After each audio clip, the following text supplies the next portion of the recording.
ব্যাপারটা মহিলাদেরকে দিয়ে অ্যাসার্ট করা এটা সম্ভব হয়নি এখনো। এটা খুবই জরুরি। আমরা অনুরোধ করব যে এটাকে প্র্যাকটিসে আনা দরকার। বাকিটা উনি বলবেন এখন প্রত্যাহার করার। এবং আপনি 22 বছর যখন অপেক্ষা করেছেন আর কিছুদিন অপেক্ষা করেন, কারণ আমাদের 30শে জুনের দেখেন আমরা লিখিতভাবে মাননীয় স্পিকারকে অবহিত করেছি যে এটা আমাদের বিবেচনায় নিয়েছি। এর সাথে আরো কিছু সিআরপিসির অ্যামেন্ডমেন্ট সহ আমরা একসাথে উপস্থাপন করব এবং আপনার এইটাকে হুবহু এভাবে আনার চেষ্টা করব। 2004 সাল, আজকে 2026 সাল, এখনো পর্যন্ত আমি যে পোস্টমর্টম অ্যামেন্ডমেন্ট বিল, মাননীয় স্পিকার আপনি নিজেও জানেন, প্রতিদিন সড়ক দুর্ঘটনা, প্রতিদিন আমাদের বিষ প্রয়োগে মারা যাচ্ছে, পানিতে ডুবে মারা যাচ্ছে, নৌকায় ডুবিতে মারা যাচ্ছে। এদেরকে পোস্টমর্টম করার জন্য যখন আনা হয় মাননীয় স্পিকার, কত যে জ্বালা, কত যে কষ্ট। আমরা যেটা বলতে চাচ্ছি, উনি যে প্রশ্নটা এনেছেন এটা বর্তমানে প্র্যাকটিস আকারে ওইভাবেই চলে।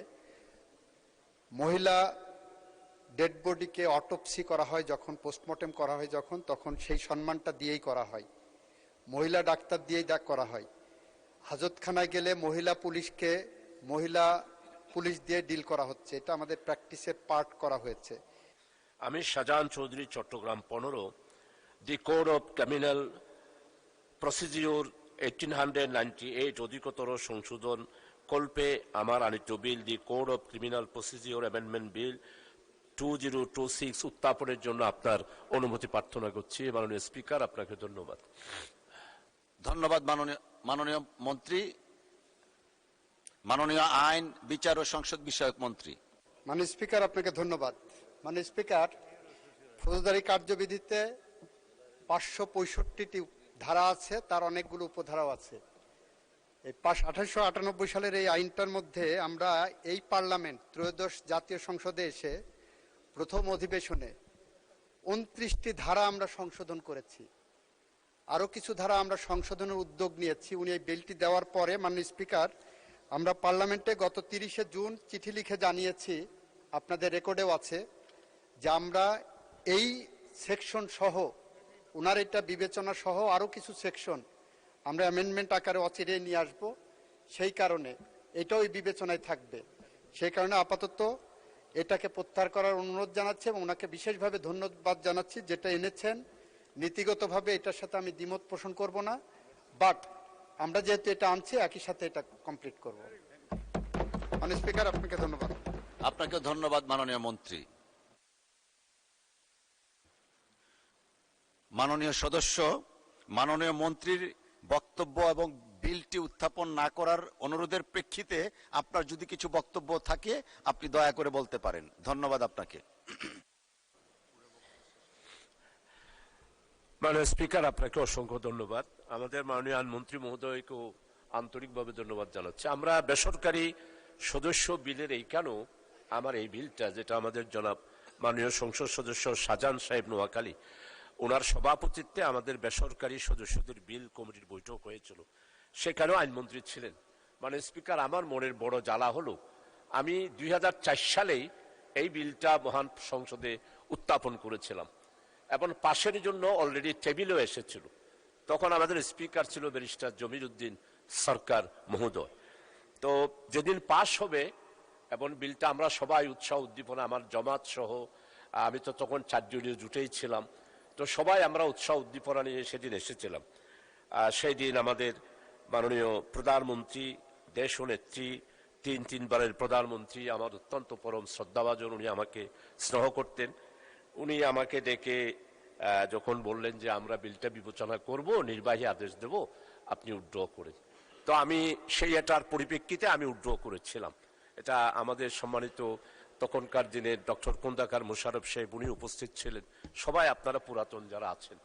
তো কিন্তু সেই যে 2004 সাল, আজকে 2026 সাল, এখনো পর্যন্ত আমি যে পোস্টমর্টম অ্যামেন্ডমেন্ট বিল, মাননীয় স্পিকার আপনি নিজেও জানেন, প্রতিদিন সড়ক দুর্ঘটনা, প্রতিদিন আমাদের বিষ প্রয়োগে মারা যাচ্ছে, পানিতে ডুবে মারা যাচ্ছে, নৌকায় ডুবিতে মারা যাচ্ছে।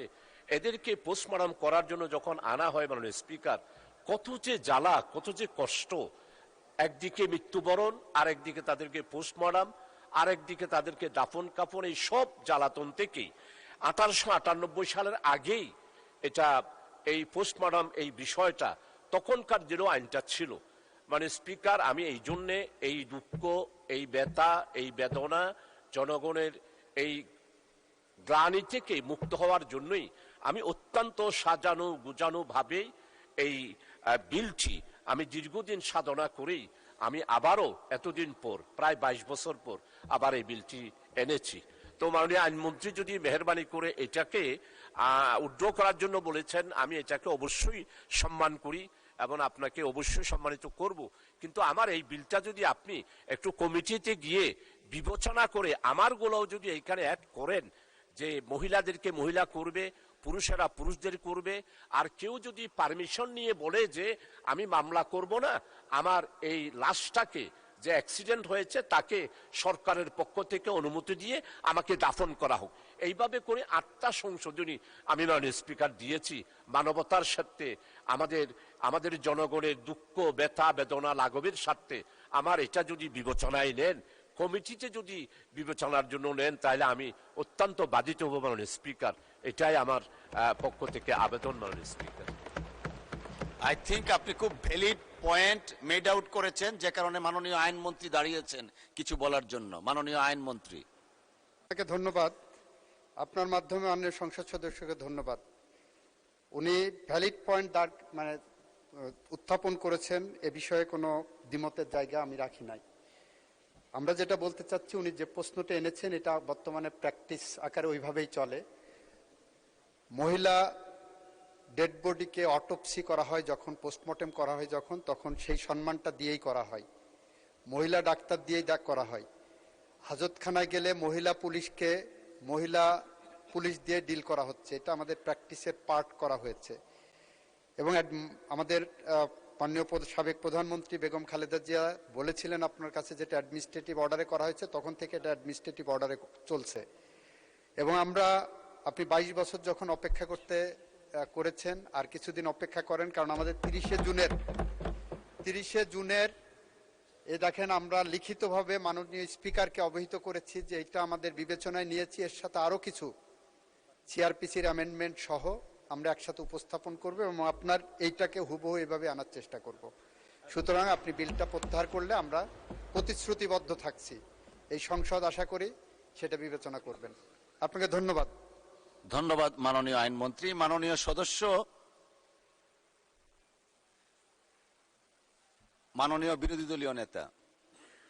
ধন্যবাদ মাননীয় মন্ত্রীকে, উনি যেটা বলেছেন প্র্যাকটিসে আসলে নাই। এটা মহিলাদের ব্যাপারটা মহিলাদেরকে দিয়ে অ্যাসার্ট করা এটা সম্ভব হয়নি এখনো। এটা খুবই জরুরি।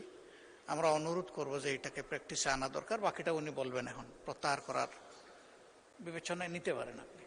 ধন্যবাদ মাননীয় বিরোধী দলীয় নেতা। মাননীয় সদস্য, 22 বছরের মধ্যে তো 20 বছর কেউই ছিলেন না, আমরা আপনারা কেউই, অতএব ইউ মে ডিসাইড।